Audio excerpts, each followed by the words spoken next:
Hello అండి, ఇవాళ మేము ఫ్రెంచ్ ఫ్రైస్ చేస్తున్నాము. ఎలానో మీకు చూపిస్తా. అదిగోండి, ఓ పక్క 3 పొటాటోలు తీసుకొని పీల్ చేసేసుకున్నాను. ఇంకో పక్క మా అత్తయ్య గారు మసాలా ప్రిపేర్ చేస్తున్నారు. అంటే ఫ్రెంచ్ ఫ్రైస్ అయిపోయాక లాస్ట్లో పైన టచింగ్ అలా వేసేసి కలిపేసుకుంటే చాలా బాగుంటాయి అన్నమాట. Pepper powder, garam masala, chaat powder, కొంచెం చిల్లీ ఫ్లేక్స్, కొంచెం మన రుచికి తగ్గట్టుగా కొంచెం ఉప్పు వేసుకుంటే బాగుంటుంది. చాలా అంటే చాలా బాగున్నాయి. అదిగోండి, అలా కలిపేసుకొని ఓ పక్కన పెట్టుకుంటే లాస్ట్లో హడావిడి లేకుండా ఉంటుందని మేము ముందే ప్రిపేర్ చేసుకుంటున్నాము. ప్రిపేర్ చేసుకున్న తర్వాత నెక్స్ట్ ఈలోగా నేను ఓ పక్కన పొటాటో పీలింగ్ అంతా అయిపోయి ఉంటుంది. వాటిని ముక్కలుగా కట్ చేసేసుకోవడానికి రెడీ అయిపోతున్నాను. రెడీ అయిపోయి ఇంకేంటి, మీరేం చేస్తున్నారు? వాన పడుతుంది. ఇవాళ సరదాగా బయటికి వెళ్దాం అనుకుంటే ఇంట్లోనే ఫ్రెంచ్ ఫ్రైస్ చేసుకుందాంలే అనుకున్నాము. ముక్కలు కట్ చేసేసాను. కొంచెం పలచగా కట్ చేసుకుంటే బాగుంటాయి.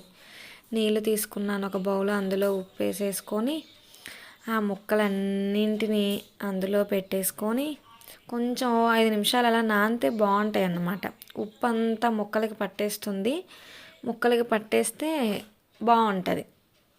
ఫ్రెంచ్ ఫ్రై ఉత్తగానే తినొచ్చు, మనం సాసులు ఇలాంటివి అక్కర్లేకుండా తినొచ్చు, బాగుంటాయి. పిల్లలు చాలా ఇష్టపడతారు. చిన్నపిల్లలకి పొటాటోలు అంటే చాలా ఇష్టం కదా. చాలామంది మమ్మీస్కి తెలిసే ఉంటుంది, పొటాటో అంటే ఫేవరెట్ అందరికీ.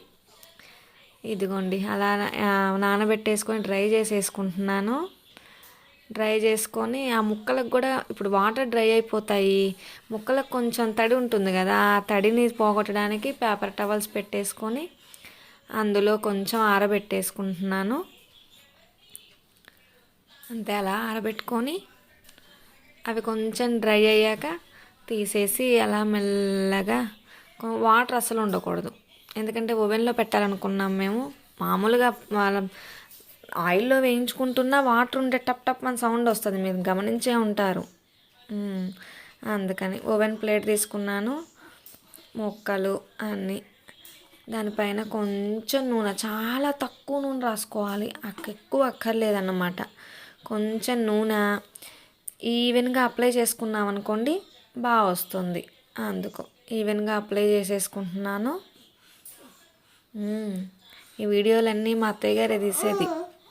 అదిగోండి మా అమ్మాయి. ఇదిగోండి ఓవెన్లో పెట్టడానికి సెలెక్ట్ చేసేసుకుంటున్నాను. ఓవెన్లో పెట్టేస్తే పని అయిపోయినట్టే. చాలా ఫాస్ట్గా అయిపోయిందండి. ఓ 20 మినిట్స్ పడుతుందేమో అంతే. అది కూడా ముక్కలు కట్ చేసుకోవడానికే పట్టింది. మా బుడ్డది కూడా అంటుంది. దానికి కూడా కొంచెం పెద్ద అయిపోతే దానికి కూడా అన్నీ పెట్టేయడమే, మా అబ్బుగడిలాగా.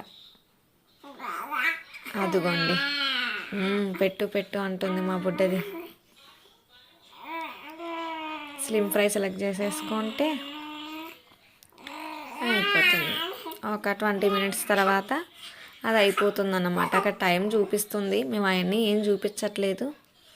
స్లిమ్ ఫ్రై పెట్టేసుకొని ఓ 20 మినిట్స్ తర్వాత చూసుకుంటే అయిపోతుంది. ఎండ్ అని సౌండ్ వస్తుంది అన్నమాట. కుయ్ కుయ్ అని సౌండ్ వస్తుంది. వాషింగ్ మిషన్ అయిపోయాకప్పుడు ఎలా వస్తుంది, అలా సౌండ్ వస్తుంది. అవునా అంటుంది మా బుడ్డది. అదిగోండి, అయిపోయినాయి. ఇంకా డోర్ ఓపెన్ చేయాలి. మా హస్బెండ్ రెడీ అవుతున్నారు.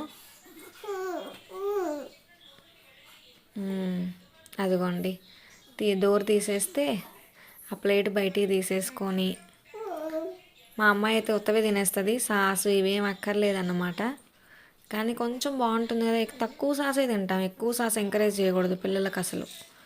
చాలా తక్కువ. ముందుగా మసాలా ప్రిపేర్ చేశారు కదా, అది కలిపేస్తున్నాను అన్నమాట ఇప్పుడు. అవును, అలా ప్రిపేర్ చేస్తాం. పైకి కింద ఒకసారి అంటే అన్ని ముక్కలకు కలవాలి కదా అదంతా.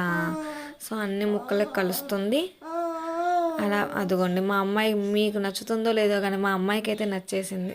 సాస్ పెట్టేసుకొని సర్వ్ చేసేసుకోవడమే.